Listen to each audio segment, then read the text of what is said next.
పరిశుద్ధ బైబిల్ గ్రంథంలో నుండి 43వ దావీదు కీర్తన 4వ చరణం. అప్పుడు నేను దేవుని బలిపీఠమునొద్దకు నాకు ఆనంద సంతోషములు కలుగజేయు దేవుని యొద్దకు చేరుదును. 45వ అధ్యాయము 7వ వచనం. 45వ కీర్తన 7వ చరణం. నీవు నీతిని ప్రేమించి భక్తిహీనతను ద్వేషించుచున్నావు, కావున దేవుడు నీ దేవుడే చెలికాండ్ర కంటే హెచ్చగునట్లుగా నిన్ను ఆనంద తైలముతో అభిషేకించి ఉన్నాడు. పుట్టవలయు మోషే వంటి పూర్ణ ప్రవక్త, ఏటి వారలైన నెరుగనాటి ధర్మముల్ దీక్షముగను బోధింప దేవపుత్రుడు గొప్ప బోధకుడాయెను. గొప్ప బోధకుడాయెను. నీతి గల మాట తేటగా ప్రజల్లోనికి వెళ్ళాలి గనుక మన దైవజనులు దేవస్తోత్ర గానములపై దివ్య స్థలములు అనే పాటలో పుట్టాలి మోషే వంటి పరిపూర్ణమైన ప్రవక్త, ఎట్టివారలైన ఎరుగనట్టి ధర్మములు దిట్టముగా అది స్థాపింప దేవపుత్రుడు పుట్టెను గొప్ప బోధకుడాయను. అంత గొప్ప బోధకుడు మోషే ఎలాగయ్యాడు? మహామహోపాధ్యాయుడైన ప్రభువైనటువంటి దేవదేవుని పాదాల దగ్గర కూర్చొని ఆయన నేర్చుకున్నాడు. అవి నేర్చుకోవడానికి దేనిని వదిలిపెట్టి వచ్చేయమన్నా మోషే వదిలిపెట్టి వచ్చేసాడు. గనుక దేవుడు నేర్పించే ధర్మములలో అధర్మం ఉండదు. దేవుని చేత బోధింపబడిన బోధకుడు పరిపూర్ణమైన బోధకుడు. దేవుడు దగ్గర నేర్చుకున్నటువంటి ఏ బోధైనా అది తప్పు బోధ కాదు. అందుకే ఈరోజు మీ అందరికీ కూడా 43:4వ చరణములో ఆనంద సంతోషములు కలగజేయు దేవుని యొద్దకు, అది దేవుని సన్నిధిలో ఏమున్నది? ఆనందము ఉన్నది, సంతోషము ఉన్నది. ప్రియమైన దేవుని పిల్లలారా, దేవుడు అనుగ్రహించిన ఈ గొప్ప శ్రేష్టమైన భాగ్యములో ఈరోజు మీ అందరికీ నేను మోషే పొందినటువంటి అభిషేకాన్ని గురించి మీకు చెప్పాలని నేను ఆశిస్తూ ఉన్నాను. 45వ దావీదు కీర్తన 7వ చరణములో చూడండి, చెలికాండ్ర కంటే హెచ్చగునట్లుగా నిన్ను ఆనంద తైలముతో అభిషేకించి ఉన్నాను. దేవుడు ఆ తైలానికి పెట్టిన పేరేమిటి? ఆనంద తైలము. ఆనంద తైలముతో నిన్ను అభిషేకించి ఉన్నాను. ఈ అభిషేకమునకు కావలసిన తైలమును మనుషుడు తయారు చేసే ఫార్ములా కాదు ఇది. ఈ ఫార్ములా అంతా కూడా ఎవరు తయారు చేస్తారు? దేవుడే, పరిశుద్ధాత్ముడే, త్రిత్వమే ఉండి ఈ ఫార్ములాను తయారు చేస్తాడు. 133వ దావీదు కీర్తన 1వ చరణము 2వ చరణము ఏమని చెప్తుంది? సహోదరులు ఐక్యత కలిగి నివసించుట ఎంత మేలు, ఎంత మనోహరము. తర్వాత అది తల మీద ఎక్కడ పోయబడి, తైలం ఎక్కడ పోయబడుతుంది? తల మీద పోయబడిన తైలం ఎక్కడికి వస్తుంది? అది గడ్డము మీదగా, అది భుజములను తడుపుచు గడ్డము మీదగా అంగి అంచు వరకు అది వస్తుంది. అంటే ఇక్కడ మనం గమనించాలి, సంఘమునకు శిరస్సు ఎవరు? ప్రభువైనటువంటి యేసుక్రీస్తే. తల యేసయ్యను సూచిస్తుంది. యేసయ్య ఎవరు? రక్షణ పని మీద అభిషేకము పొంది భూమి మీదకు వచ్చినటువంటి వాడు. అందుకే మీ అందరికీ చెప్తున్నాను, క్రైస్తవుడు అంటే క్రీస్తునందు అభిషిక్తుడు. గనుక క్రైస్తవులందరూ ఇప్పుడు ఎవరు చెప్పండి? క్రీస్తుని బట్టి అభిషక్తులే. క్రైస్తవుడు క్రీస్తును కలిగిన వాడు. క్రీస్తు లేని క్రైస్తవ్యము వ్యర్థము. పాత నిబంధన గ్రంథంలో రాజులైన వారిని, ప్రవక్తలైన వారిని, యాజకులైన వారిని ఏం చేసేవారు? తైలముతో అభిషేకించేవారు. ఈ అభిషేక మహోత్సవాన్ని చాలా ఆర్భాటముతో చేసేవారు ఆ దినాల్లో. సమూయేలు దావీదుని మీరు చదువుకోండి, సమూయేలు గ్రంథం 3 సార్లు అభిషేకించినట్లుగా మనం చూడగలం. అంటే అభిషేకింపబడిన వాడు దేవుడు నిర్ణయించిన పరిపాలకుడు అవుతాడు. అభిషేకము పొందిన వానికి అన్నిటిపై అధికారమును దేవుడిస్తాడు. అభిషేకమునకు ఫార్ములా ఏమిటి అనంటే నీ అర్హత. అర్హత ఏమిటి? దేవుని ఎంపిక. దేవుడు ఎవరిని ఎంపిక చేస్తాడో, దేవుడు ఎవరిని ఎన్నిక చేస్తాడో, దేవుడు ఎవరిని ఏర్పాటులోనికి తెస్తాడో, దేవుడు ఏర్పాటు చేసిన వ్యక్తిని ఆయన పని కొరకు ఆయన ఏం చేస్తాడు అనంటే అభిషేకిస్తాడు. అందుకని మీరు అక్కడ పోయబడిన పరిమళ తైలం, మీరు చదివిన 45:7లో ఆనంద తైలం. గానుక ఇది పరిమళ తైలము, సువాసననిచ్చేది. దుర్వాసన కొడుతున్న మన జీవితములు అభిషేకము ద్వారా సువాసనగా మారాలని, తర్వాత దుఃఖముతో ఉన్న, విచారముతో ఉన్న మన యొక్క మనస్సులను ఆయన ఆనందింప చేయాలని ఈ అభిషేకాన్ని ప్రభు మనకు ఏర్పాటు చేశాడు. గనుక ఎవరు మనల్ని పరిపూర్ణమైన ఆనందములోకి నడిపించగలరు? దేవుని వాక్యము ద్వారా లేడి వలె గంతులేయటానికి దేవుడు నీకు అవకాశం ఇస్తాడు. వాక్యము ద్వారా మనకు ఆనందము, ప్రార్థన ద్వారా మనకు ఆనందము, దర్శనము ద్వారా మనకు ఆనందము, అలాగే దేవుడిచ్చిన ప్రత్యక్షతల ద్వారా మనకేం కలుగుతుంది? ఆనందం. ఆనందమే మహదానందమే. భక్తుడు బహుశా చౌదరి పురుషోత్తం గారు అనుకుంటా ఆంధ్ర క్రైస్తవ కీర్తన పుస్తకములో మనసానందము పొందుట కన్నను మరి భాగ్యమేమున్నది అని రాశారు. ఏ ఆనందం ఇది? మన దైవజనులైతే మనోవిచారము కూడదు నీకు మహిమ తలంపులు కావలెను, దినక్రమాన శాంతి గుణములు, దివ్య గుణములు, సద్గుణములు దేవుడు నీకేం చేస్తున్నాడు? ఇచ్చుచూ ఉన్నాడు. అందుకే పోయబడిన పరిమళ తైలం, ఆనంద తైలము, ఆనంద సంతోషములు ఆయన సన్నిధిలో ఉన్నవి. ఈ 3 వాక్యాలను మీరు జాగ్రత్తగా జ్ఞాపకం చేసుకోండి. అభిషేకపు యొక్క విలువను మీరు తగ్గించొద్దు. తల మీదగా ఎక్కడికి వస్తుందట? అది కారి గడ్డమ మీదకి వస్తుంది. ప్రియదేవుని పిల్లలారా జాగ్రత్త. తైలాన్ని భుజాల మీదకు, భుజములు దేన్ని సూచిస్తున్నాయి తెలుసా? రాజ్యభారం ఉంది ఆయన భుజాల మీద. 9:6 యెషయా గ్రంథములో. గనుక నీ భుజములు దేవుని పని అనే మందసాన్ని ఎత్తుకోవాలి అనంటే నీ భుజములు కూడా అభిషేకించబడాలి. భుజము దేన్ని సూచిస్తుంది అంటే యువతీ యువకులను సూచిస్తుంది. అంటే యవన కాలమందున్న బిడ్డలు కూడా ఆత్మచేత ఏమవ్వాలి? అభిషేకింపబడాలి. మీ యవనస్తులను వదలొద్దు. మీ కుమారులను, మీ కుమార్తెలను, ప్రియదేవుని పిల్లలు, మీకు తెలిసిన వారిని ఈ అభిషేకపు ఆరాధనలో పాలు పొందమని మీరు తెలియచేయవలసిన వారై ఉన్నారు.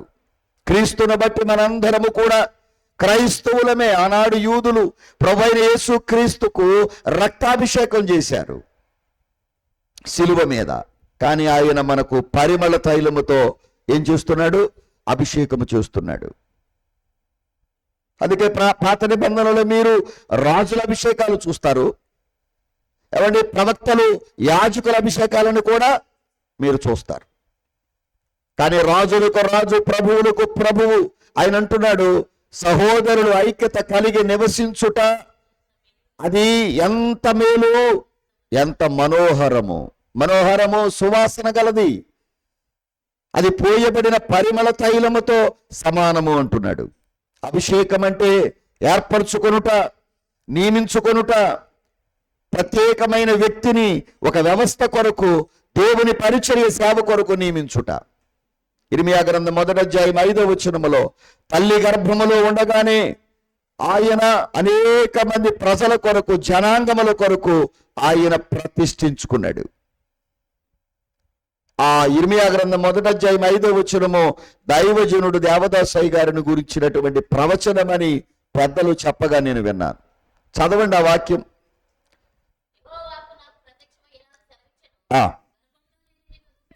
గర్భములో నేను నిన్ను రూపింపక మునిపే, ఇది లోకానికి వెర్రితనముగా కనబడవచ్చేమో, దేవుడు ఎరిగినవాడు, నువ్వేమై ఉంటావో నిన్ను మోసిన గర్భానికి తెలియకపోవచ్చు, నిన్ను కనిన గర్భానికి తెలియకపోవచ్చు, నిన్ను పాలిచ్చి పెంచుతున్న నీ తల్లిదండ్రులకు నీవేమవుతావో తెలియకపోవచ్చు, కానీ నిన్ను రూపించిన దేవుడే నిన్ను ఒక రోజున సమాజం ఎదుట నిరూపిస్తాడని నువ్వు ఖచ్చితంగా నమ్మాలి. తల్లి గర్భములో రూపింపబడక మునిపే నేను నిన్ను ఎరిగి తిని, బయటకు రాకముందే నేను నిన్నేం చేశాను, అది దేవుడు ప్రతిష్ఠించాడు. దానికి దేవుని పిల్లలారా జాగ్రత్తగా మీరు ఆలోచన చేసుకోండి. ఏమండి, అభిషేకము సేవకులకేనా, ఎవరికైనానా అని అంటే, పాత నిబంధనలో కొందరికి దేవుడు ప్రత్యేకమైన వరాలిచ్చి అభిషేకాలు ఇచ్చి వాడుకున్నాడు. వారిలో బెసలేలు లేడా? చెప్పండి మీరు. అవును, బెసలేలుకు సహకారిగా అహోలియాబును దేవుడు ఇవ్వలేదా? ఆలోచించండి. అందుకే ఇక్కడ కూడా మరి కొత్త నిబంధనలో దేవుడు యేసయ్యను అభిషేకించి పంపించాడు. మత్తయి సువార్త 3:17లో ఇతడు నా ప్రియ కుమారుడు, ఇతని యందు నేను ఆనందించుచున్నాను. అపోస్తుల కార్యముల గ్రంథములో మరికొంతమందిని అభిషేకించి పంపించాడు. దేవుడికి లోబడి ఎవరు వస్తారో ఆ పిలుపును బట్టి చెప్పండి అభిషేకం వస్తుంది. దేవుని పనికి రావడం కాదు, దేవుని పిలుపుకు లోబడాలి. దేవుని పని అందరూ చేయాలని ఉంటుంది. నేనంటాను, పనివాడా, పిలుపు కలిగిన పనివాడివేనా, పిలుపు లేని పనివాడివా? ఎవరో పిలిచారని వచ్చావా, దేవుడే పిలిచాడని వచ్చావా? దేవుడు పిలిస్తే వచ్చిన పనివాడి పనితీరు వేరుగా ఉంటుంది, మనుషుల చేత పిలువబడిన వాని పనితీరు వేరుగా ఉంటుంది. ఎవరో రమ్మన్నారని వచ్చాను, ఎవరినో ఇన్స్పిరేషన్గా తీసుకుని వచ్చాను, వాళ్ళు బలవంత పెట్టారని వచ్చాను, అవ్వాలి గనక అయ్యానో, వాళ్ళ సేవ వేరుగా ఉంటుంది, వాళ్ళ అధికారం వేరుగా ఉంటుంది, వాళ్ళ ప్రవచనం వేరుగా ఉంటుంది, వారి వాక్యపు తీరు వేరుగా ఉంటుంది. దేవుని చేత ఏర్పరచబడి తల్లి గర్భములో ఉండగానే నిన్ను ఎరిగి తిని, నువ్వు బయటకు రాకముందే నేను ఆ పని కొరకు నిన్నేం చేశాను, ప్రతిష్ట అనే మాటను మీరు చూసుకోండి. అప్పుడప్పుడు ఆడపడుచు ఇంటికి వచ్చి వెళ్ళట్లేదనుకోండి, ఏంటమ్మా అన్నీ ఇచ్చి పంపాంగా, ఇంకా ఇంట్లో తెస్టేసి కూర్చున్నావే అనరా? మాట్లాడలేదు. తిస్తా అంటే కూర్చున్న చోట నుంచి కదలకపోవడం, ప్రతిష్ట అంటే ఆ పని మీదే ఉండడం. ఇంకా ఆ సేవకుడు వేరొక పని చేయడానికి వీల్లేదు. దేవుని చేత అభిషేకం పడిన పనివాడు వ్యాపారము చేయకూడదు, ధనమును వడ్డీకి ఇవ్వకూడదు. దేవుని పని మీద ప్రతిష్ఠింపబడిన వ్యక్తి, ప్రియమైన పిల్లలారా, అతడి భుజము మీద ప్రత్యక్ష గుణారపు యొక్క మనస్సు ఉంటుంది గనక అతడు ఏ బరువు ఎత్తుకోవడానికి వీలు లేదు. అంటే లోక బాధ్యతలు అతనికి ఏమాత్రము కూడా ఉండడానికి వీల్లేదు. అందుకే బంధువులకు దూరం అయిపోతాం, స్నేహితులకు దూరం అయిపోతాం, సమాజానికి దూరం అయిపోతాం. కనుక కొన్ని పండుగలకి వెళ్ళలేం, కొన్ని పెళ్లిళ్ళకి వెళ్ళలేం, కొంతమంది దుఃఖకరమైన పరిస్థితుల్లో ఉండగా ఓదార్చడానికి వెళ్ళలేం. ఎందుకంటే ఆ భుజబల మీద ఏముంది, చెప్పండి అమ్మా. దేవునిని గూర్చిన రాజ్యభారం ఉంది, అది ప్రతిష్ఠింపబడిన వాడికి దేవుడు పెట్టినటువంటి భారం.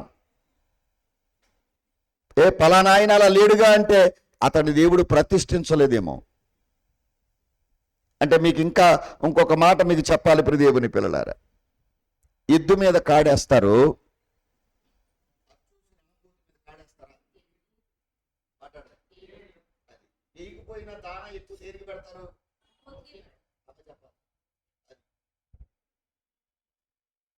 దేవునికి మహిమ కలుగును గాక. ఇక అది మీరే అర్థం చేసుకోవాలి. ఇక అందుకని దేవుడిచ్చిన భాగ్యములో అపోస్తలులలో కొంతమందిని ఆయన ఏం చేశాడు? అభిషేకించి పంపించాడు. అలాగే దేవునికి లోబడి ఎవరు వస్తారో, దేవుడి పిలుపుకు లోబడి ఎవరు వస్తారో రండి అని పిలవగానే వలలన్నీ వదిలిపెట్టి వచ్చేయలేదా? పొలం వదిలిపెట్టి ఎలీషా రాలేదా? మాట్లాడరే. అది ఆ వచ్చిన వారి సేవ ఎలా ఉందో చూడండి బైబిల్ గ్రంథంలో.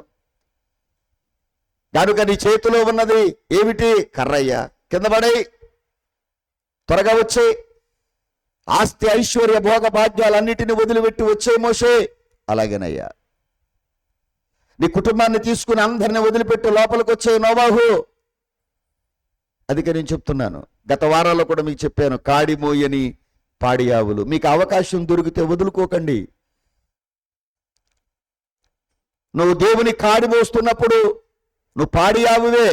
పిల్లలున్నారు, కుటుంబం ఉంది, భర్త ఉన్నాడు, బంధుత్వం ఉంది, పొలాలున్నాయి, స్థలాలున్నాయి, వ్యాపారములున్నాయి. అవన్నీ మనల్ని వెనక్కి లాగుతూ ఉంటాయి కొన్నిసార్లు. కానీ సేవ అనే కాడి, సన్నిధనే కాడి, పరిచర్య అనే కాడి నువ్వు నీ మెడ మీదకు దేవుడు ఎత్తినప్పుడు నువ్వు దాన్ని ఏం చేయొద్దు? వెనక్కి తిరిగి వెళ్ళిపోవద్దు. అరుస్తానే ఉంటాయి అవి కేకలేస్తానే ఉంటాయి.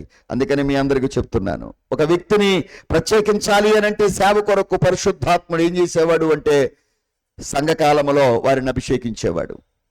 దేవుని పని కొరకు ఆది అపోస్తలులు 7 స్టెఫనును అభిషేకించలేదా? మాట్లాడరే. అభిషేకించారు. మీరు 6వ అధ్యాయం 7వ అధ్యాయం చదువుకోండి. ప్రతిష్ఠింపబడిన స్టెఫను రాళ్లతో కొట్టబడినా, ఉమ్మివేయబడినా, చనిపోతున్నా కడక శిలువ మీద ప్రభువైన యేసుక్రీస్తు ఏం పలికాడో ఆ మాటే పలికాడు. తండ్రి, వీరేమి చేయుచున్నారో వీరెరుగరు వీరిని. ఒక వ్యక్తిని దేవుడు ప్రత్యేకించాను అంటే ఖచ్చితంగా ఆ దినాల్లో ఒప్పుకోవలసిందే. పరిశుద్ధాత్ముడు దిగి వచ్చి నేను ఈ వ్యక్తిని పని కొరకు అభిషేకించాను అంటే యావత్తు సంఘమంతా కూడా ఏం చేసేవారు? దానికి విధేయత చూపించేవారు. ఎవరు కూడా ముందుకు వెళ్ళేవారు కాదు. అందుకని భుజముల మీద ఏముంది చెప్పండి? తల.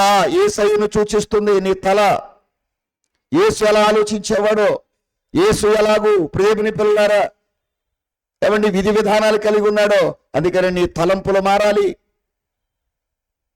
దేవునికి తలవంపులు తెచ్చే తలంపులు ఏవి కూడా నువ్వు తలంచొద్దు. ఒకవేళ వస్తే దేవుని వాక్యం అనే ఖడ్గమ చేత, ఓ సాతానా, నీ శిరస్సును నేను ఇప్పుడే ఖండిస్తున్నాను అని తలంపులను ఎప్పటికప్పుడే మనము అభిషేకించుకుంటూ శుద్ధి చేసుకోవాలి. శుద్ధి చేయబడిన వధువుకే వరాలు వస్తాయి. శుద్ధి లేని వధువుకి ఏమి రావు? వరాలు రావు. స్వరాలు వస్తాయేమో, వరాలు రావు. పాడతారా?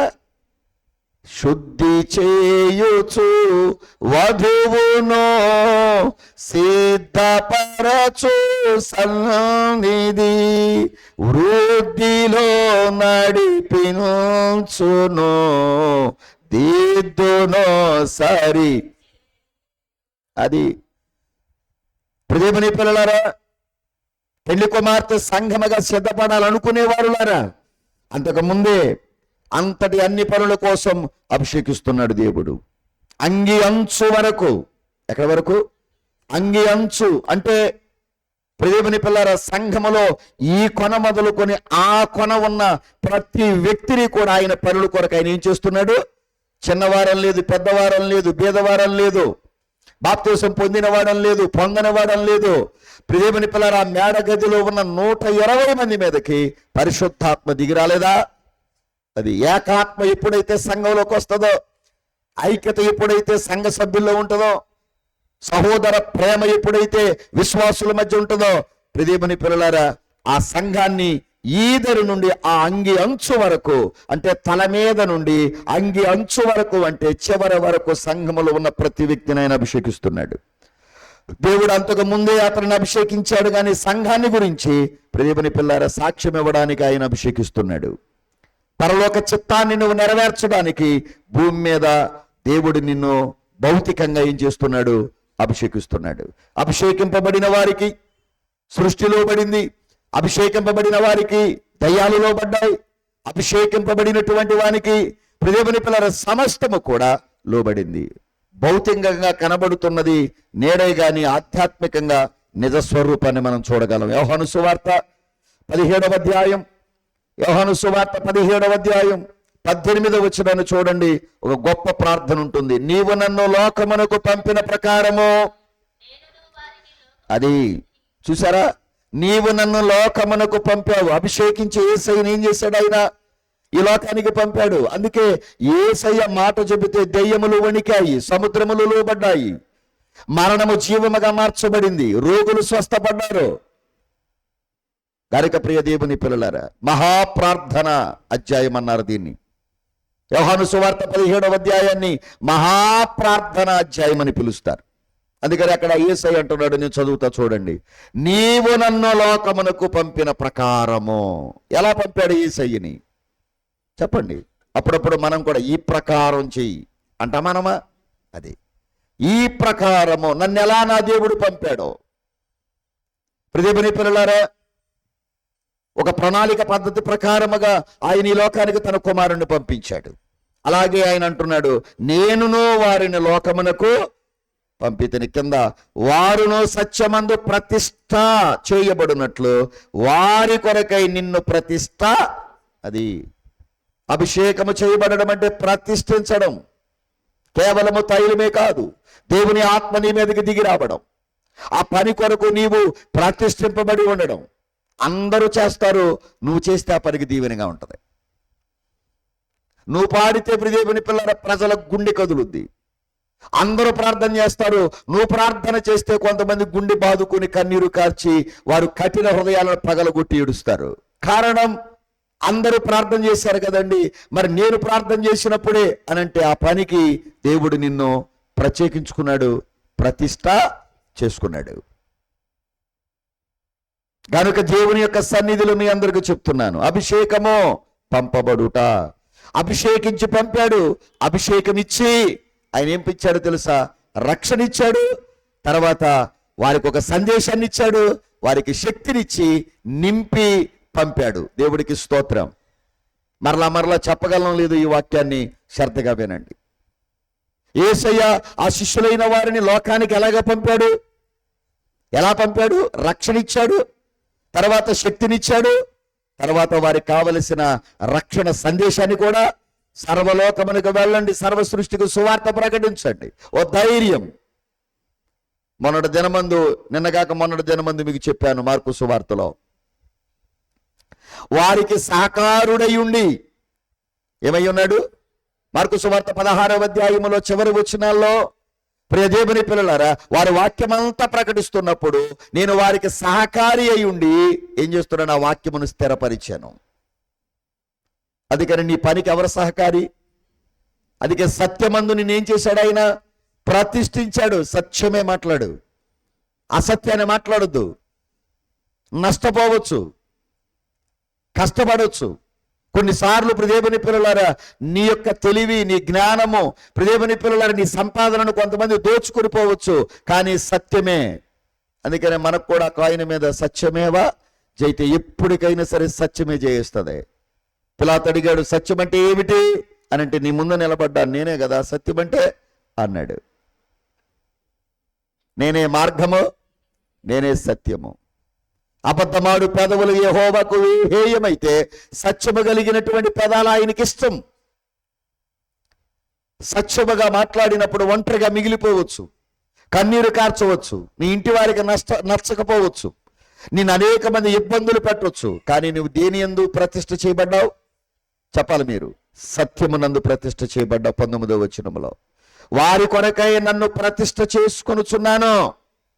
సత్యమందు వారిని ప్రతిష్ఠించాను, వారి కొరకు నేను కూడా అది నువ్వు ప్రతిష్ఠించబడ్డావు.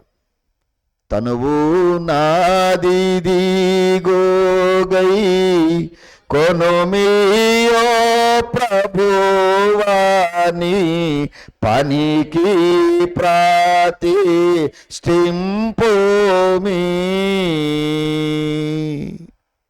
శరీరము ఇదిగో ప్రభువా, నీ పనికై నన్నేం చేయాలి? ఆయన పని అలాంటిది చెప్పండి. ఈ లోకములో శరీర యజమానిచ్చే పని లాంటిది కాదు. దేవనరుడు మనకిచ్చిన పని చాలా గొప్పది. సత్యమును ప్రకటించడం, సువార్తను ప్రకటించడం. దేవుని పిల్లలారా, మహిమ గల బ్రతుకు ఎలా జీవించాలో అలాగూ ప్రకటించడం ఇది పరలోకపు పని, ఇది దేవుని పని, ఇది సత్య సేవకుడైన సువార్తికుని పని, మంచి ముత్యముల పని. ఈ పనిని దేవుని పిల్లలు ఎవరు పెడితే వారికి దేవుడు అప్పగించడో, అది ప్రతిష్ఠింపబడిన వారికి మాత్రమే. ఆ పని కొరకు ఎవరైతే ప్రతిష్ఠించుకుంటారో వారికి మాత్రమే ఆ పని. కొన్నిసార్లు బలైపోవలసి వస్తుంది, కొన్నిసార్లు సుఖ సౌఖ్య శాంతి సంతోషాలకు దూరం అయిపోవలసి వస్తుంది. కంటికి నిద్ర ఉండదు కనుక జాగ్రత్త. దేవుడు అనుగ్రహించిన భాగ్యాన్ని బట్టి, ప్రభు అనుగ్రహించిన శ్రేష్టమైన భాగ్యములో చూసే వాళ్ళందరికీ జనాల్ని మోసం చేసో తగా చేసో ప్రియమైన పిల్లలారా దోచుకుని బ్రతికినట్టుగా సమాజానికి కనబడవచ్చేమో, కానీ నీ పరిస్థితిని చూసిన దేవుడు నిన్ను ఆయన పని కొరకు ప్రతిష్ఠించుకున్న తరువాత నీ ప్రభావం అనేక మంది మీద పడుతుందన్న సంగతి నువ్వు ఎరిగి ఉండాలి. కనుక ప్రియదేవుని పిల్లలారా, ఇప్పుడు సూర్యుడి మీద ఉమ్మేశాం, ఎవడి మొఖాన పడుద్ది? మాట్లాడరే, అది ఏదో ఒక నింద, నేలాప నింద వేయాలి కదా. అందుకే దేవుని యొక్క దైవ సన్నిధిలో, అందుకే అపోస్తుల కార్యములో యేసయ్య అయిన నాలోనికి మీరు రండి అంటున్నాడు. మీలోనికి నేను వస్తాను. నాలో ఉన్నవాడు లోకములో ఉన్నవాడి కంటే గొప్పవాడు, మహిమ గలవాడు. అది కైగారు రాస్తూ యేసునామము కంటే ఏది గొప్ప, యేసునామము కంటే ఏది గొప్ప అంటూనే ఈ సువార్త కంటే ఏది గొప్ప, ఈ మహిమ కంటే ఏది గొప్ప? ఏది గొప్పది కాదు. ఈ లోకములో గొప్పలో అన్నిటికంటే సువార్త గొప్పది. అభిషేకానికి కొత్త అర్థం ఏంటి అంటే, యేసయ్య నీలోనికి వచ్చి నీతో పని చేయిస్తూ తాను కూడా పని చేస్తాడు. యేసయ్య అభిషేకము ద్వారా నీలోనికి వచ్చి తాను పని చేస్తూ నీతో కూడా పని చేయిస్తాడు. యేసయ్య రక్తముతో కడగబడిన వారందరూ పవిత్రమైనటువంటి ఆరాధన చేయాలి, పవిత్రమైనటువంటి పరిచర్య చేయాలి. ఆయనే కాదు, నీ చేత కూడా పనులు చేపిస్తాడు. ఎన్నో అద్భుతములు నీ చేత యేసును స్వయముగా చేయుంతు. ఎన్నో అద్భుతములు నీ చేత యేసును స్వయముగా చేయుంతు. సోనా చోటుడు వ్యతిరిక్తములకు చూచుకొను నా శక్తి ప్రభావము. నీలో ఉన్న వ్యతిరిక్తాలకు ఏం చెప్పాలి? నువ్వు చుట్టేసే అప్పుడు దేవుడి శక్తి ఏంటో, దేవుని ప్రభావం ఏంటో, దేవుని మహిమ ఏమిటో దేవుని పిల్లలు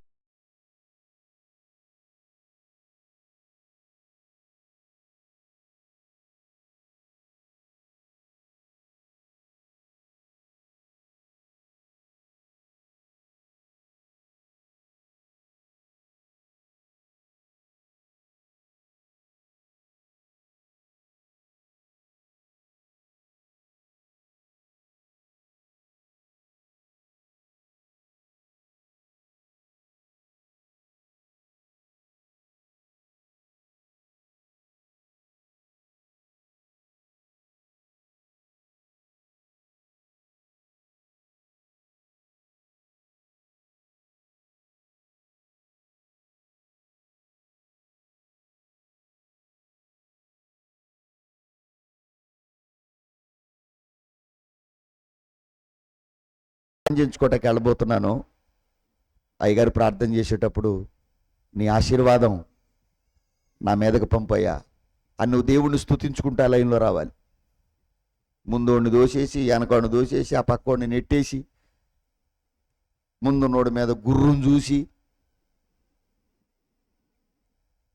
ప్రదీపుని పిల్లారా ఏదో తీర్థంలాగా ప్రదీపుని పిల్లారా ఇట్లా పట్టేసేసి అనేసి ఏ మనసుతో తీసుకుంటున్నావు నువ్వు ఆశీర్వాదం? అయ్యగారు అన్నారు, సేవకుడా, నువ్వు ఆశీర్వాదాలు ఇచ్చేటప్పుడు నీ మనసు బాగుండకపోతే 5 నిమిషాలు ఆగి ప్రార్థన చేసుకుని మరలా మనసు బాగున్నప్పుడే వారి మీద నువ్వు చెయ్యించి ప్రార్థన చెయ్యి. లేకపోతే నీ బాగోని మనసు కలిగినటువంటి ఆ సందర్భంలో వాళ్ళ మీద చేయేస్తే వాళ్ళ బతుకులు పాడైపోతాయి. ఇది చెప్తే ఎవరు ఒప్పుకుంటారు? ఏ పాదిరి గారు ఒప్పుకుంటాడు? మాట్లాడరే. నాకు పాదిరి గారు ప్రార్థన చేసేటప్పుడు ఆయన మనసు కూడా నీ వంటి మనసు కలిగి ఉండే భాగ్యం దయచే ప్రభు, నువ్వు ప్రార్థన చేసుకుని లైన్లో రావాలి. ఆశీర్వాదం కోసమే కదండి ఇన్ని గంటలు ఏడ్చేది. ఆ ఆశీర్వాదం కోసమే కదా కడుపు కట్టుకుంటున్నాం. దేవునికి 100,000 రూపాయలు కానుకలని, దశమ భాగాలని, బియ్యాలని, పప్పు ఉప్పులని, భోజనాలని, మందిరాలని, పరిచర్య అని ఇవన్నీ చేసేది దేనికి? నను దీవించి పంపు నరులకు. ఒకవేళ నీ ప్రవర్తనలో ఏదైనా తేడా ఉన్నప్పుడు, నిన్ను చూడగానే మీ శత్రువును చూచినప్పుడు మీ యొక్క హృదయం ఎలా ఆయాసపడద్దో, మీ ప్రవర్తన సరిగ్గా లేనప్పుడు పరిశుద్ధాత్ముడు కూడా ఆయాసపడతాడు ఇక్కడ నిలబడి. ప్రభువా, నా సరైన ప్రవర్తన కానందువల్ల ఒకవేళ నీకు ఆయాసాన్ని కలిగిస్తే నన్ను క్షమించి నాకు ఆశీర్వాదం ఇవ్వయ్యా అని నువ్వు లైన్లో వచ్చేటప్పుడు ప్రార్థన చేసుకురావాలి. అడ్డదిడ్డాలుగా వచ్చేసి ఏమాటట్లేదు. దాని విలువ తెలియక లైన్లో రమ్మని ఎంతకాలం చెప్పినా నీకు దేవాలయములోనే క్రమం లేదు అని అంటే ఇంటికాడ ఇంకేం క్రమంగా ఉంటావు నువ్వు? అబ్బో, వీళ్ళందరూ ఈ 200 మంది అయ్యేదాకా మనం ఉండాలంటే నిలబడలేం మనం. అదే వృద్ధాప్య పెన్షన్కి మాట్లాడలేదు. అదే హైదరాబాదో లేకపోతే మచిలీపట్నమో లేకపోతే గుడివాడో విజయవాడో సూపర్ మల్టీ స్పెషాలిటీ హాస్పిటల్కి వెళ్తే మాట్లాడలేదు. కాలు పీకిపోయి నడువులాక్కుపోయి మళ్ళీ మీకు టీ ఎత్తాడా డాక్టరు? భోజనం పెడతాడా? కుర్చీలు ఎత్తాడా? ఫ్యాన్లు ఏమైనా ఎత్తాడా? ఏసీ ఎత్తాడా? మరి ఇక్కడ అన్నీ ఎత్తాంగా. మరి ఏంటి జబ్బు ఏంటి? ఉంటా కాసేపు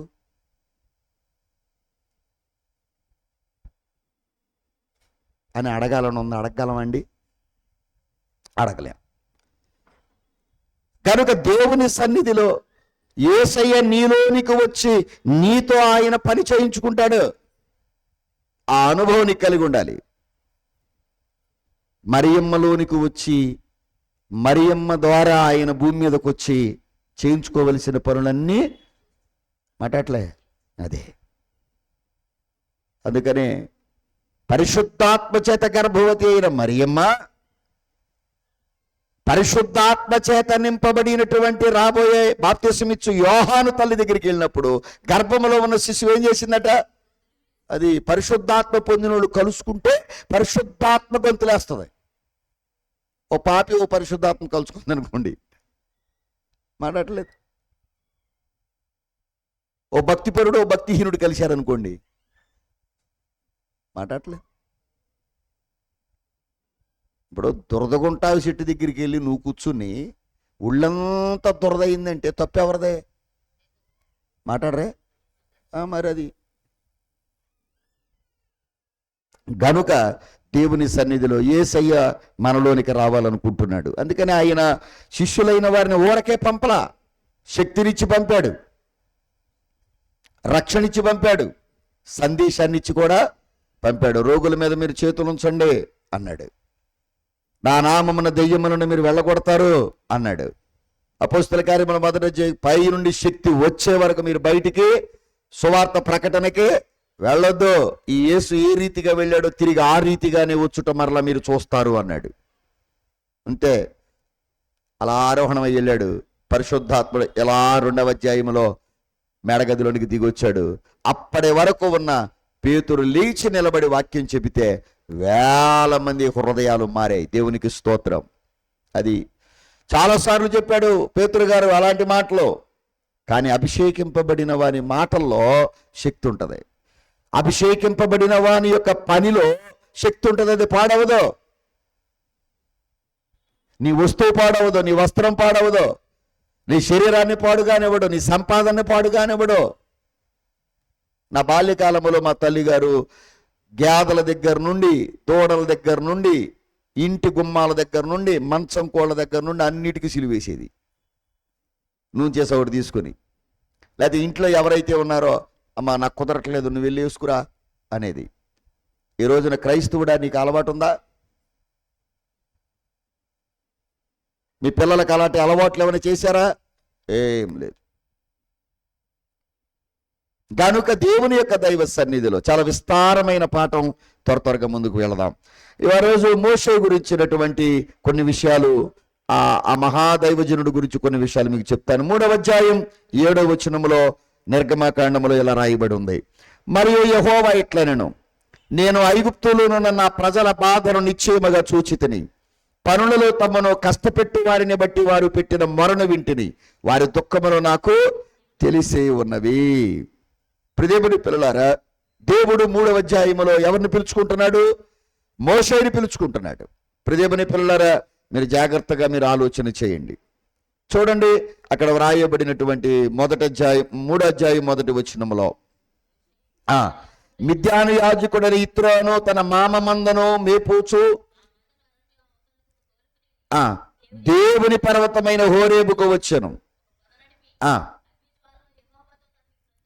4వ వచనములో 2వ భాగములో మోషే మోషే అని అతనిని పిలిచాను. అందుకు అతడు చిత్తము ప్రభువా. అది ఇప్పుడు మోషే పిలుపున్నాడా లేదా? మాట్లాడరే, అది పిలుపున్నాడు కనుక ప్రియమైన పిల్లలారా, ప్రత్యేకమైనటువంటి పని కొరకు అతడు నియమించబడ్డాడు. పిలుపు లేనప్పుడు అతడు ఎవరు? పిరికివాడు.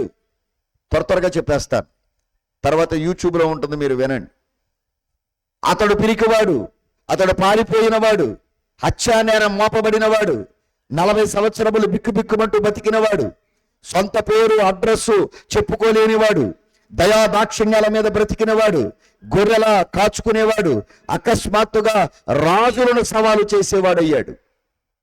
మోషే, ఎంత గొప్పగా రాజులను సవాలు చేసే అధికారం నీకు ఎవరిచ్చారు? ధైర్యం ఎవరిచ్చారు? నీలాంటి మనిషి, ఒక మనిషి నువ్వు హంతకుడువు అన్నందుకు కదా 40 సంవత్సరాలు పారిపోయావు. దినదిన గండం, 100 ఏళ్ల ఆయుష్, ఏడ్పు, నిరాశ, వైరాగ్యం. ప్రదీపని పిల్లారా, దిక్కులేని వాడిగా, ఆశ రవ్వంతైన భవిష్యత్తు మీద లేనివాడిగా, అకస్మాత్తుగా 3వ అధ్యాయములో దేవుడు మాట్లాడగానే అసామాన్యమైన కార్యాలు చేసేటువంటి దైవజనుడుగా మోషే రూపించబడ్డాడు. 40 సంవత్సరాలు మోషే ఎవరో ఎవరికి తెలియదు. ఆయన అంటాడు, నా ప్రజల యొక్క స్థితిని నేను చూశాను. ఆ 3వ వచనములో ఏముందమ్మా? 7వ వచనములో ఏముందో? సారీ టు సే, 7వ వచనములో చివరి మాట,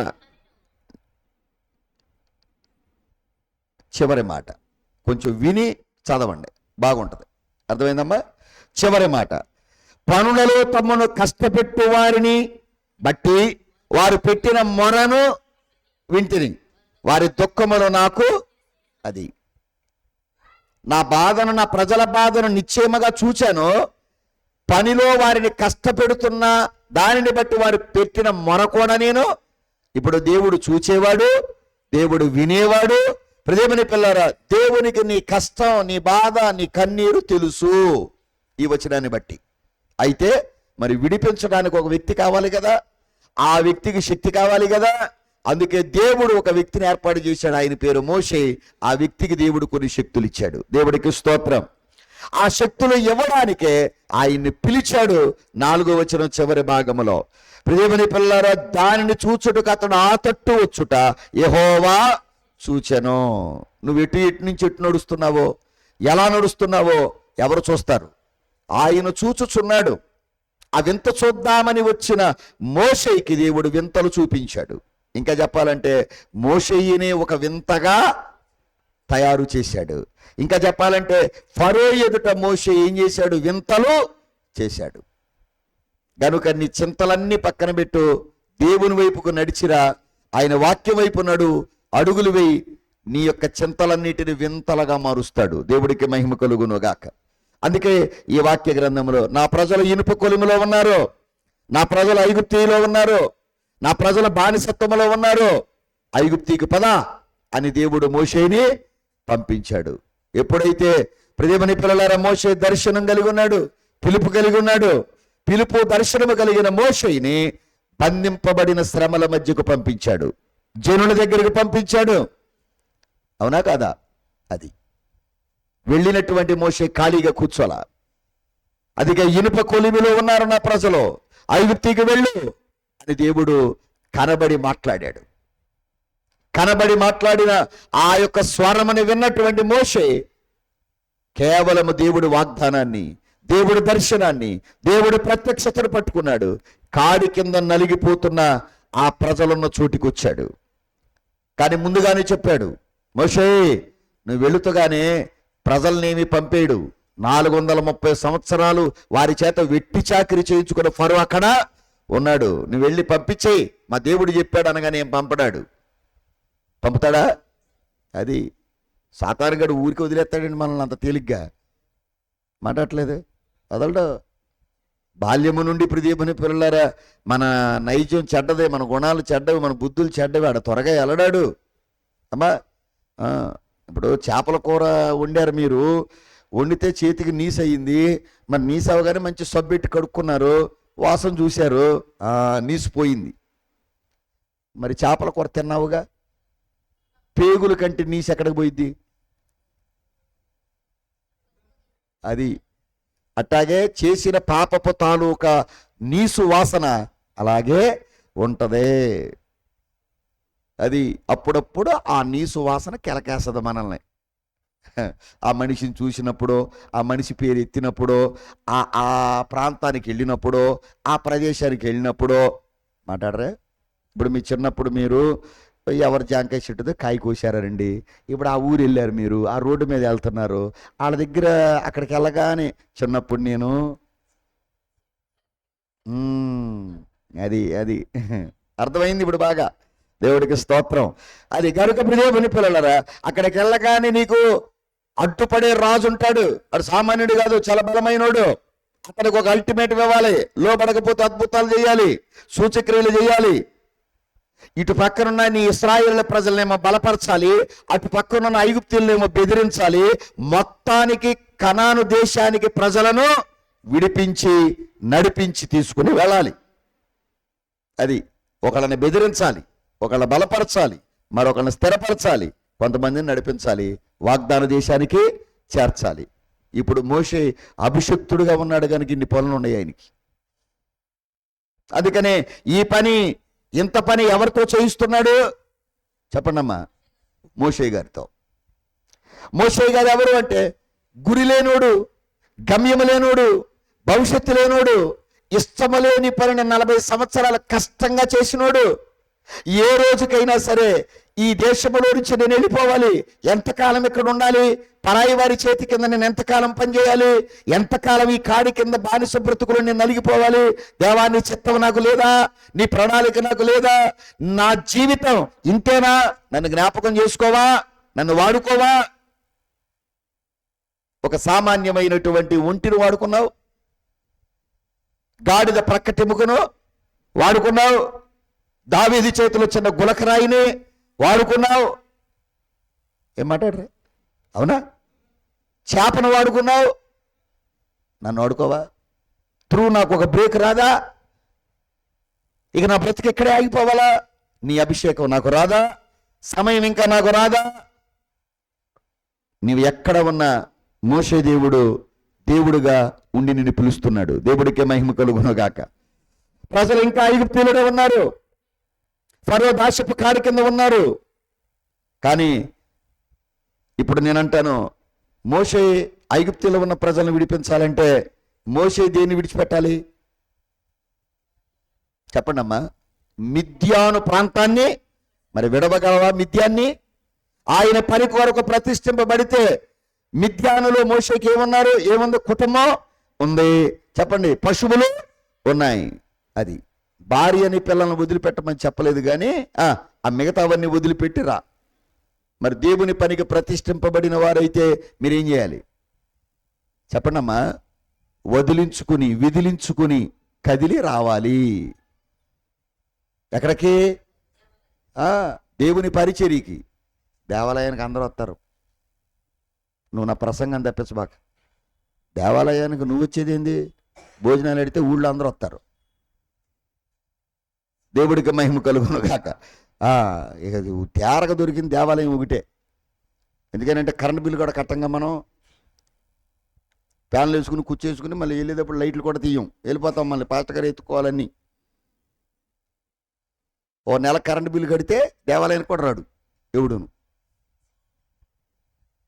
ఎందుకు వస్తారా?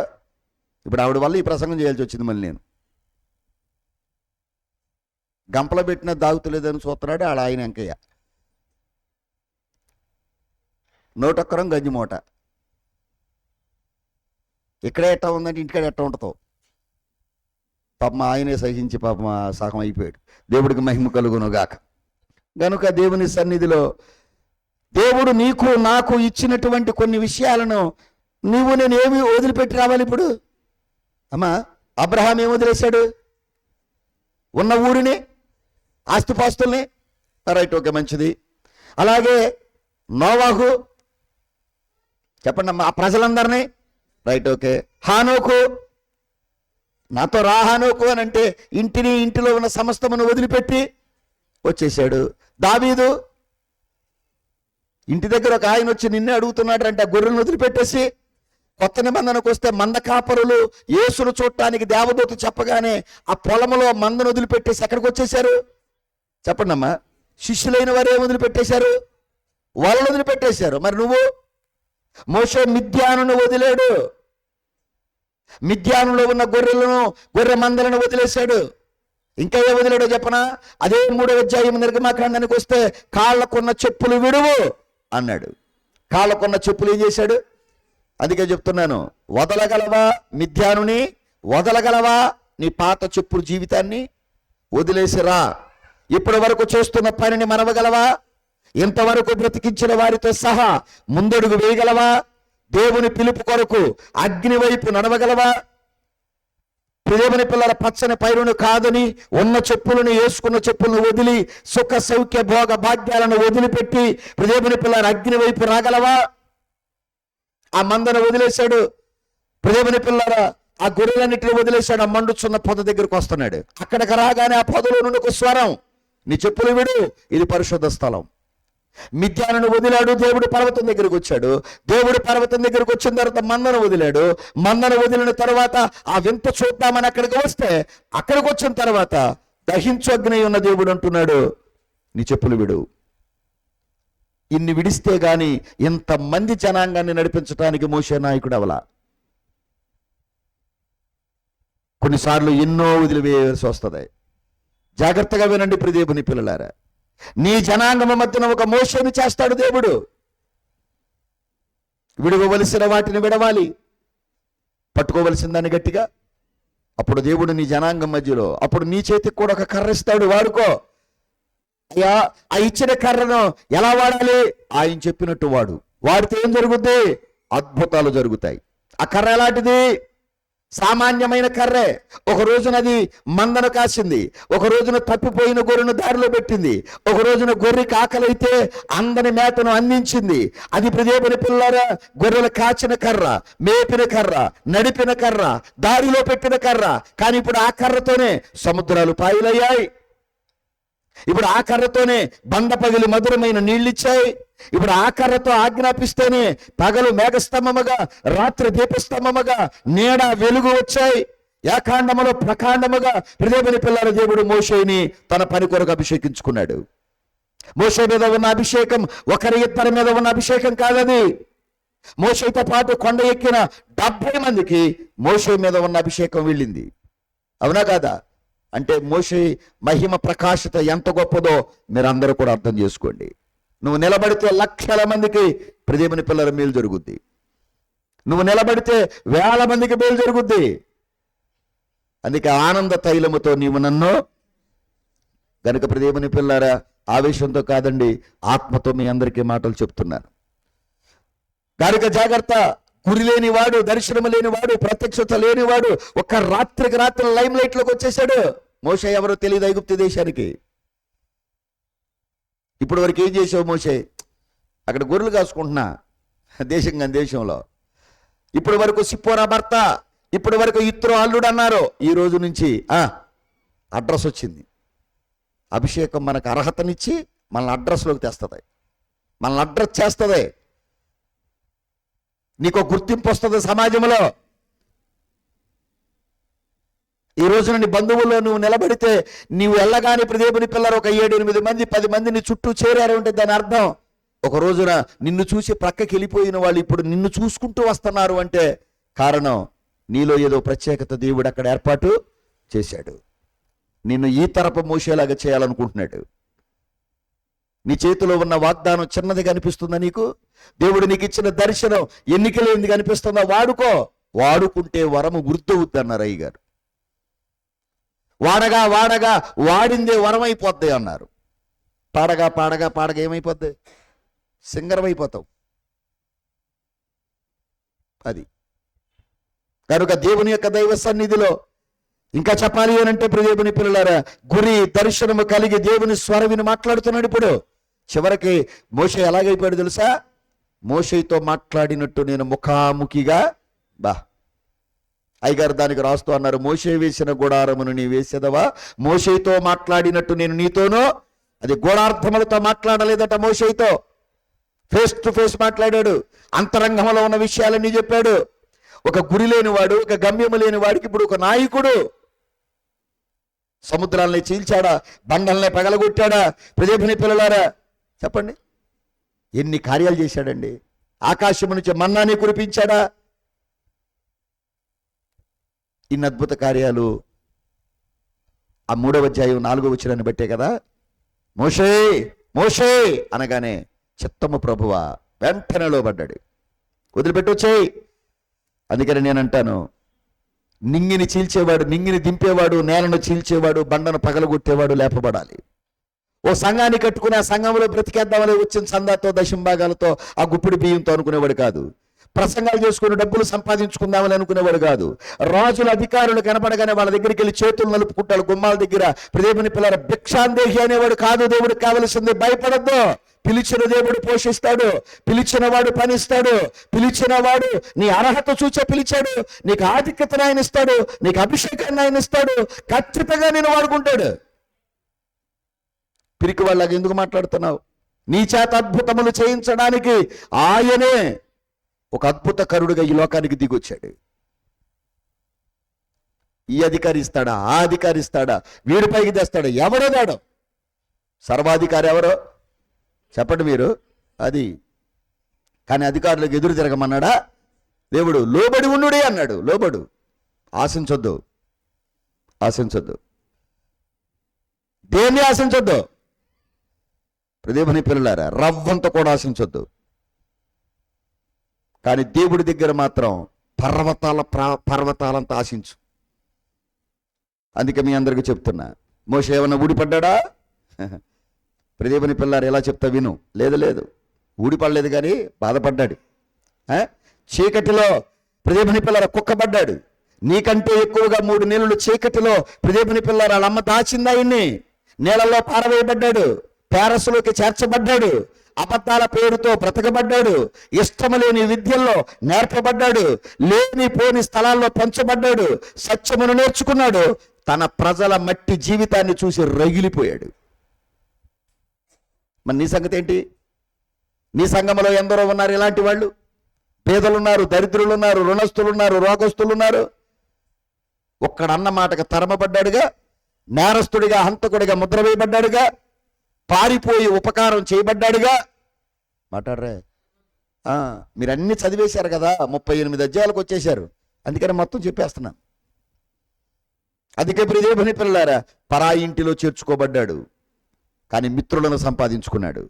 సంబంధము లేని పని, సంబంధము లేని వ్యక్తులు, సంబంధము లేని కుటుంబం, సంబంధము లేని భాష, సంబంధము లేనటువంటి ఆ ప్రాంత వైఖరి, సంబంధము లేని ఆహారం, సంబంధము లేని గాలి, నీరు, వాతావరణం, కొత్త జీవితం.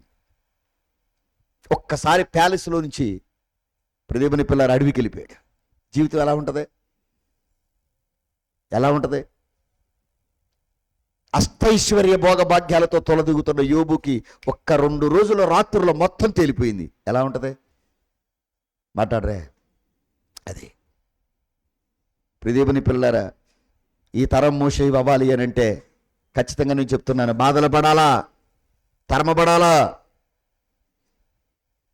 జాగ్రత్త, శోధనలు జయించాలి. అర్థం పర్థం లేని పనులు చేస్తూ తరమబడుతూ కొట్టబడుతూ ఉన్నావేమో, నువ్వు ఈ తరం మోషేగా నిలబడాలి. నీవే లక్షల మందిని విడిపించే నాయకుడిగా దేవుడు నుంచి చేస్తాడేమో. దేవుడు కృప పొందొచ్చు. పేరు పెట్టి పిలుస్తున్నాడు మోషే. ఇంకేమంటాడో తెలుసా?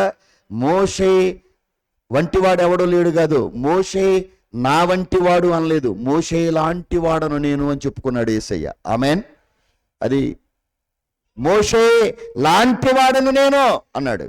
అందుకే అయ్యగారు రాసిన పాట పాడాను, పుట్టవలయు మోషే వంటి పూర్ణ ప్రవక్త, ఆత్మపూర్ణుడు, జ్ఞానపూర్ణుడు, శక్తిపూర్ణుడు, మంత్రతంత్ర ప్రియమైన పిల్లల గజకర్ణ గోకర్ణ టక్కు టమార విద్యలన్నిటికంటే దేవుని శక్తి నిజమని నిరూపించిన వాడు ఒక్కడే. ఆ వాగ్దానాన్ని పట్టుకున్నాడు. ఏం పోరాటం అండి మోషేది. ఇది కావాల్సిన అభిషేకం, ఇది కావాలి ఈ తరములో ప్రదీపుని పిల్లల సేవకులకి. ఈ పౌరుషం ఉండాలి. ఎండ, చలి, గాలి, వర్షం ఏమి నిన్ను చేయవని దైవజనుడు దేవదాసయ్య గారు రాస్తే, కొంచెం ఎండొత్తే ప్రదీపుని పిల్లలు మేము బయటికి రాం, వర్షం వస్తే సువార్త సేవకు రాం. స్టేజ్ మీద 4 చినుకులు పడగానే మైక్ పక్కన పెట్టేసి ప్రదీపుని పిల్లలు గుడుగులు వేసుకుని ముందు పాస్టర్లు వెళ్ళిపోతున్నారు. మాట్లాడరే. విశ్వాసులు అలాగే కూర్చుంటున్నారు. నేను రాకడ సభలు స్టార్టింగ్లో పెట్టినప్పుడు కుంభవర్షం, మనం డిసెంబర్ 23వ తారీఖున క్రిస్మస్ పండుగ ఇక్కడ పెట్టినప్పుడు వర్షం. ఏది చేసినా మనకు వర్షంతో దేవుడు మహిమ వర్షాన్ని పంపి స్వాగతిస్తూ ఉంటాడు. ఆ రోజు చాలామంది వీడియోలు చూశాను, బిడ్డలు ఆ చలిలో ఆ వర్షంలో తడిసిపోయి అలాగే కూర్చున్నారు. కొంతమంది పెద్దలు, షుగరు, బీపీ పేషెంట్ ఉన్నవారు కొంచెం లోపలికి వచ్చారు, కానీ ఎవరో కదిలి వెళ్ళాల. అయ్యో, ఎంత ఘనంగా పండగ ఏర్పాటు చేశామే, దేవుడి చిత్తం అది. నిన్ను పాడు చేయటం దేవుడి చిత్తం కాదు. ఈ వర్ష ఆటంకము వచ్చినా నా పని వీళ్ళు జరిగిస్తారా, మానేస్తారా? ఇక్కడే పక్కనే మంచి పెద్ద బిల్డింగ్ ఉంది కదా, పై భాగం ఉంది, కింద భాగం ఉంది, ఎందుకు తడవాలి? స్టేజ్ వదిలిపెట్టేసి, వాక్యం చెప్పే ఆయన వదిలిపెట్టేసి మనం వెళ్ళిపోయి లైట్లు వేసుకుని ఫ్యాన్లు వేసేసుకుని హాయిగా బిల్డింగ్లో కూర్చోవచ్చు కదా ఫ్యాన్లు వేసుకుని అని వెళ్ళిపోతారా? అక్కడే కూర్చుంటారా అని దేవుడు చూశాడు. గత సంవత్సరం 23వ తారీఖున చొక్క వర్షం వచ్చిందా? మంచు పడిందా? పోనీ మరే. అందుకే మీ అందరికీ చెప్తున్నాను, ఒకవేళ మోషే లాంటి వాడని నేను అన్నాడు ఆయన. మోషే స్థాయి ఎంత గొప్పదో. అందుకే దేవుని పిల్లారా, దేవుడిచ్చిన భాగ్యాన్ని బట్టి మోషే ప్రవర్తన చాలా గొప్పది. కనుక ఎంత మలచబడ్డావు, ఎంత కాల్చబడ్డావు, ఎంత కాల్చబడితే, ఎంత మలచబడితే, ఎంత సాగేయబడితే, కుమ్మరివాని చేతిలో నువ్వు ఎంత మట్టిగా పిసగబడితే, తొక్కబడితే, సారిపైకి వెళితే అంత పాత్ర అవుతావు. నిన్ను ఎంత పిసికాడో అంత జిగురు వస్తుంది. నిన్నెంత సాగేశాడో అంత పెద్ద పనిముట్టుగా నువ్వు తయారవుతావు. నిన్నెంతమంది తరుముతారో ఇది నోట్ చేసుకో. ప్రదీపని పిల్లారా, తరిమేడి సౌలుకు దావీదుని అప్పగించాడా? చెప్పండమ్మా. పారిపోతున్న దావీదుకే తరిమే సౌల్ని అప్పగించాడు. నిన్ను ఏ పరిస్థితులు తరుముతున్నాయో, సౌలు లాంటి పరిస్థితులు, గొల్యాతు లాంటి బలవంతులు, ఎలుగుబంటి లాంటి క్రూరమైనటువంటి మృగ స్వభావం కలిగిన మనుషులు నిన్ను తరుముతున్నారా? నగిషీ పనిగా ఆయన నిన్ను చేయబోతున్నాడు. దేవునికి స్తోత్రం. ఆయనకి చెక్కడం తెలుసు, నొక్కడం తెలుసు, అభిషేకించడం తెలుసు. ఈ కడవరి దినాల్లో ఈ అభిషేకం ఎవరి మీదకి రాబోతుందో. ఇన్ని వాక్యాలు నేను ఏ మోషే ఉపవాసాల్లో కూడా చెప్పలేదు అభిషేకాన్ని గురించి. అందుకే మీ అందరికీ చెప్తున్నా, మణిమాణిక్యాలు మట్టిలో నుండే వస్తాయి, అవునా? వరాలేమి వర్షానికి కురవు, వరాలేమి వర్షానికి కురవు. అభిషేకమేమి దేవుని పిల్లలు ఊరకే పైనుండి వచ్చేదో. యోహాను మొదటి పత్రిక 2వ అధ్యాయం, యోహాను మొదటి పత్రిక 2వ అధ్యాయం, త్వరగా తీయండమ్మా. మొదటి పత్రిక 2వ అధ్యాయం 20వ వచనం, 20వ వచనం. అయితే మీరు ఏంటిది చూడు, పరిశుద్ధుని వలన అభిషేకము పొందిన వారు గనుక అది దేవునికి మహిమ కలుగునుగాక. అయ్యా, మా ఇంట్లో కార్యక్రమాలు ఏంటో నాకు అర్థం కావట్లేదు, మా వారి స్వభావం ఏంటో నాకు అర్థం అవట్లా, ఏంటో సంఘంలో ఏం జరుగుతుందో నాకు అర్థం అవట్లా అంటే నీ మీదకి అభిషేకం దిగిరాల. అభిషేకింపబడిన వాడికట సమస్తమును ఎరుగుదురు. మా తల్లిగారు ఇక్కడ మోకరించి ప్రార్థన చేసి, మా నాన్న ఇటు నుంచి ఇటు వెళ్ళాడో, ఎక్కడి నుంచి ఎక్కడికి వెళ్ళాడో చెప్పేసేది. మా అమ్మ, నువ్వు ఎక్కడికి వెళ్ళా అని అడిగితే చాలు, చెప్పాడా దేవుడు అని వెంటనే మా నాన్న ఓ రోజు సినిమాకి వెళ్ళిపోయాడు చెప్పకుండా మా అమ్మకి. ఒక్కడనే వెళ్తే తిడతదేమో నన్ను కూడా ఎంటెట్టుకు వెళ్ళిపోయాడు. ఆ రోజు మధ్యాహ్నం మా అమ్మ సన్నిధిలో ఉంటామా, మన పెద్దగాడిదే చిన్నగాడిదే 2 చూడు ఎక్కడ ఉన్నాయో అన్నాడంట. ఎవరో దేవుడు.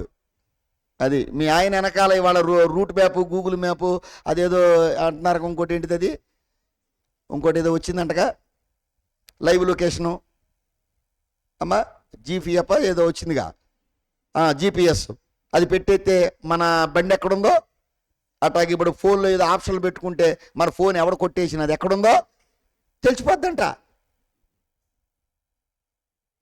కానీ మా అమ్మగారికి మరి కాలంలో సెల్ ఫోన్లు లేవు, ల్యాండ్లైన్ ఫోన్లే. మనం ఎక్కడున్నామో ఏం చేస్తున్నామో సమస్తం కూడా అది. ఎందుకు ఆయన జడగొడతావు? నీతో పాటు బయటికి రాగానే జేబులో టికెట్లు ఉన్నాయని కూడా చించేసి బయట పారేసేయి, మళ్ళీ మీ అమ్మకి ఆనమాలు వద్దు అన్నాడు, అన్నీ పారేసేసాం. నువ్వు ఇంటికి వెళ్ళరా అంద నన్ను ఏమల్లా. మా నాన్న మాత్రం పట్టుకుంది, ప్రార్థన చేసింది, ప్రార్థన చేతన ఇక దేవుడి చిత్తం అందంతే. 4 రోజులు మా నాన్నకి ఆపులేదు. ఇక మళ్ళీ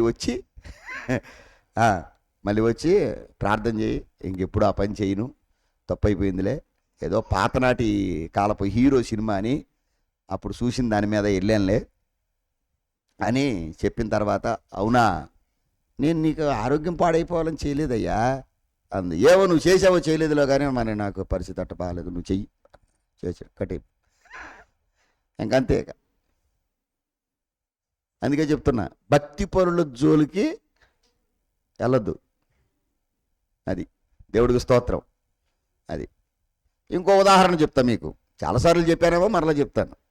ఓ రోజున మధ్యాహ్నం స్కూల్కి వెళ్ళి మధ్యాహ్నానికి వచ్చేసాను, నేను క్యారేజ్ పట్టుకెళ్ళా. మధ్యాహ్నానికి వచ్చేస్తే మా అమ్మ వచ్చి, అమ్మ నాకు అన్నం పెట్టవా, ఆకలేస్తుంది అన్న. పలకల. మళ్ళీ మూడోసారి వచ్చేసేసి దేవాలయంలోకి నేను వచ్చేసి, అమ్మేగా అని నేను, అమ్మ నాకు అన్నం పెట్టి ఆకలేస్తుంది అన్న. ఒకసారి మా అమ్మ ఇట్లా అని అలా చూసి నా ఇంకా కాసేపు చవట్లు పట్టేసి గట్టిగా, ఏంటమ్మా అంటే, అయ్యో ఎంత పని చేసావయ్యా, దేవుడు నాతో మాట్లాడుతున్నాడు, నువ్వు వచ్చావు సర్లే అని మా అమ్మ ఆ రోజున ఒక మాట చెప్పింది నాకు. ఏ రోజునా కానీ నీ భార్య అయినా కానీ నీ పిల్లలైనా కానీ నువ్వైనా కానీ ప్రార్థనలో ఉండగా వచ్చి నాకు అన్నం పెట్టు అని కేకేసి అడక్కో, నువ్వు పెట్టు తిను, అది నీకు ఆరోగ్యం. ప్రార్థన చేసేవారిని నీ చేత్తో తట్టొద్దు. పరిశుద్ధాత్మతో వాళ్ళు నింపబడి ఉంటే అది నీకు ప్రమాదం. కొంతమంది అండి ప్రార్థన చేసుకుంటుంటే ఇంట్లో ఎర్రికేకలేస్తూ ఉంటారు. మాట్లాడరే, అసలు వాళ్ళకి అపాయం అదే. మీకు తెలుసో తెలవదో, పెద్ద పాపాలేం చేయక్కర్లాళ్ళు, దేవుడికి స్తోత్రం. ఇలా చెప్తే మరి ఎలా ఉంటుందో మరి తెలియదు, కానీ అర్థం చేసుకుంటారో కానీ శ్రోతలో వినేవాళ్ళు యూట్యూబ్లో ఏదేమైనా కానీ మరి చెప్పాలి అనుభవాలకి. ఆ రోజు నుంచి మీరు నమ్మండి, ప్రార్థనలో ఉండగా నేను నా భార్యనైనా నా పిల్లలనైనా మీరు వచ్చి అన్నం పెట్టండి, నాకు మంచినీళ్ళు ఇవ్వండి అని అడగను, నేనే పెట్టేసుకు తినేస్తాను.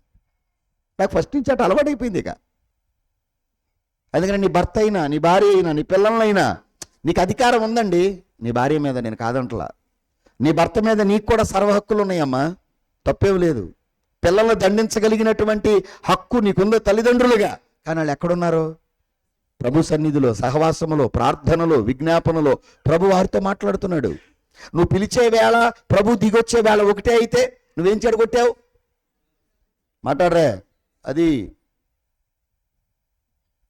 ఇది ప్రార్థనా సమయం అని తెలిసినప్పుడు నేను ఒక మాట చెప్తా వినండి. దేవాలయములోనికి ప్రార్థనలో మోకరించి ప్రార్థన చేస్తున్నప్పుడు దేవాలయములోనికి కూడా మీరు దేవుని పిల్లలు మునేళ్లతో నడుచుకుంటూ రావాలి తప్ప దబ్బా దబ్బా దబ్బా అడుగులు వేసుకుంటూ రాకూడదు. కొంతమంది వచ్చేసి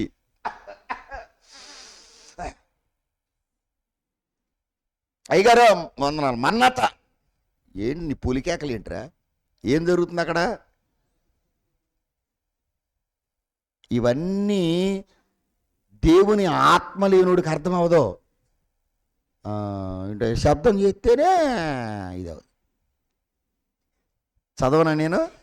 అయితే మీరు పరిశుద్ధుని వలన అభిషేకము పొందిన వారు గనుక సమస్తమును, అది దేవుడికి మహిమ కలుగును గాక. కింద 21, మీరు సత్యమెరుగని వారైనందున నేను వ్రాయలేదు గాని మీరు దానిని ఎరిగి ఉన్నందునను మీ ఏ అబద్ధమును సత్య సంబంధమైనది కాదని ఎరిగి ఉన్నందునను మీకు వ్రాయిచున్నాను. 27వ వచనం చదువుదాం. దానిలో అయితే ఆయన వలన మీరు పొందిన అభిషేకము మీలో నిలిచి ఉన్నది గనుక ఎవడును మీకు బోధింపనక్కరలేదు. చూసారా, అభిషేకం నిలిచుంటే వేరొకడు మనకు బోధ చేయక్కర్లా, చదువుతుండగానే వాక్యం అర్థమైపోతాయి. అది నువ్వు మోకరించి ప్రార్థన చేస్తుండగానే వాక్య వివరం నీ మనసులోకి దేవుడు భారం పెడతాడు. నేను చెప్పిన దానికంటే ఎక్కువ బోధ నీకు దేవుడు చెప్తాడు. వక్రీకరణ రాదు. ఈ రోజున బోధలో అపార్థాలు ఎందుకు వస్తున్నాయి? సంఘానికి అభిషేకం లేదు, విశ్వాసికి అభిషేకం లేదు, పరిశుద్ధాత్మ పొందల. పరిశుద్ధాత్మ పొందని విశ్వాసికి వాక్యం అపార్థం వస్తుంది. మీరు పరిశుద్ధుని వలన అభిషేకం పొందితే గనుక చెప్పండి, మీరు ఎరిగి ఉన్నారు, మీకు సమస్తము ఎరిగి ఉన్నారు. ఎవరి నడక ఎలాంటిది, ఎవరి బుద్ధి ఎలాంటిది, ఎవరి గుణం ఎలాంటిది అనేది నీకు అర్థం అయిపోద్ది. ఆది అపోస్తులు ప్రదీపుని పిల్లరా వాళ్ళందరినీ అలాగే ఎరిగి ఉన్నారు. అది అందుకనే వాళ్ళు ఎక్కువగా మోసపోలా. ఈ కాలంలో విశ్వాసులు ఏమవుతున్నారు? ఏది నిజమైన బోధో ఏది తప్పుడు బోధో చెప్పండి. అయ్యగారు అందుకే రాశారు, మిత్రుడా రారమ్మనే పాటలు అనుకుంటా. ఏమండి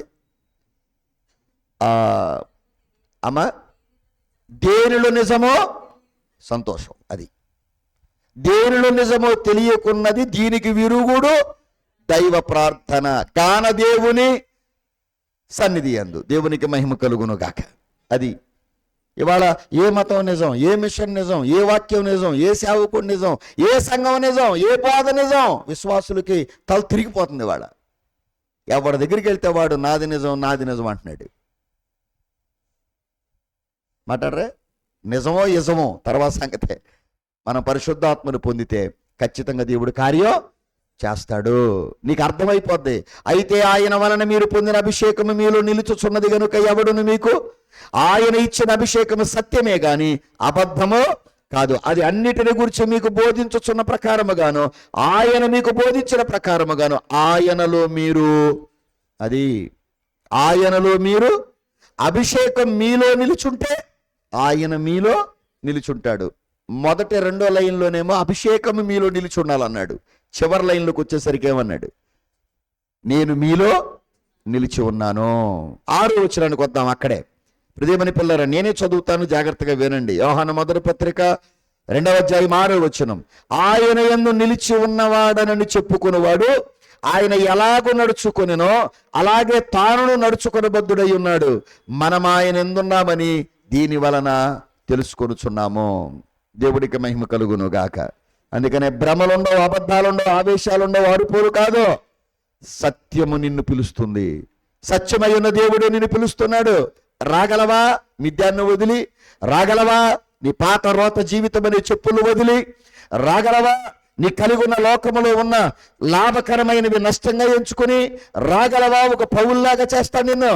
నువ్వు రాగలిగితే నిన్ను ఒక పేతురులాగా చేస్తాడు. నువ్వు రాగలిగితే నిన్ను ఒక దావీదులాగా చేస్తాడు. నువ్వు రాగలిగితే నిన్ను ఒక దానియేలుగా చేస్తాడు.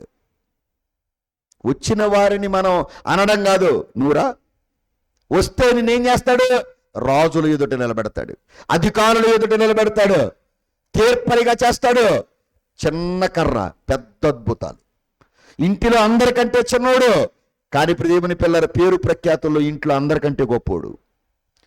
సమాజంలో నిన్ను అందరు పక్కకి నెట్టేశారా? రా అన్ని వదిలి. ఆయన ఏం చేస్తాడో చూడు, ఆయన ఎలా నిలబెడతాడో చూడు. ఆయన ఇచ్చేది ఎవడు దేవుని పిల్లల నీ దగ్గర నుంచి దోచుకెళ్ళాడు. నిన్ను అధికారిగా చేస్తాడు. ఫరూక్ నిన్ను దేవుడిగా చేస్తాను అనలేదా? ఫరూక్ దేవుడిగానే కాదు, ఫరూక్ తీర్పరినిగా. అసలు మా మీద నిన్ను అధికారిగా పెట్టినాడు ఎవడో, నిన్ను తీర్పరిగా పెట్టినాడు ఎవడో అన్నాడు ఒక రోజున హెబ్రీయుడు. అన్నవాడి ఎదుటే తీర్పరిగా అధికారిగా చేశాడు, నిలబెడతాడు. నిన్నెవరు అన్నారో వీడు యూజ్లెస్ ఫెలో అని, వీడు పనికిరాడు అని, వీడి సేవ ఏ పాటిది, వీడి సంఘం ఏ పాటిది, వీడి విద్య ఏ పాటిది, వీడి అధికారం ఏ పాటిది, వీడు బోధిస్తే ఎవడంటాడు? వీడు సంఘం కట్టగలడా? ఈ పట్టణంలో ఈ సంఘం కట్టగలడా ఇంతమంది మధ్యలో అని నిన్నెవరైనా అంటే దేవుని పిల్ల రాళ్ళ ముందునే నిన్నేం చేస్తాడు? నిలబెడతాడు. ఒక దీపపు కాంతి లక్షల మందికి ఎలాగ కాంతి ఇచ్చిందో నిన్నొక్కడిని అలా నిలబెడతాడు. ఇది అభిషేకానికి ఉన్నటువంటి గొప్ప విలువ. ఇది మోషేలో ఉన్న పార్ట్ 1. రాకడ ఆలస్యమైన పోకడ ఆలస్యమైతే రేపు రాత్రికి 2వ పార్ట్ చెప్తా. దేవుడికి మహిమ కలుగును గాక.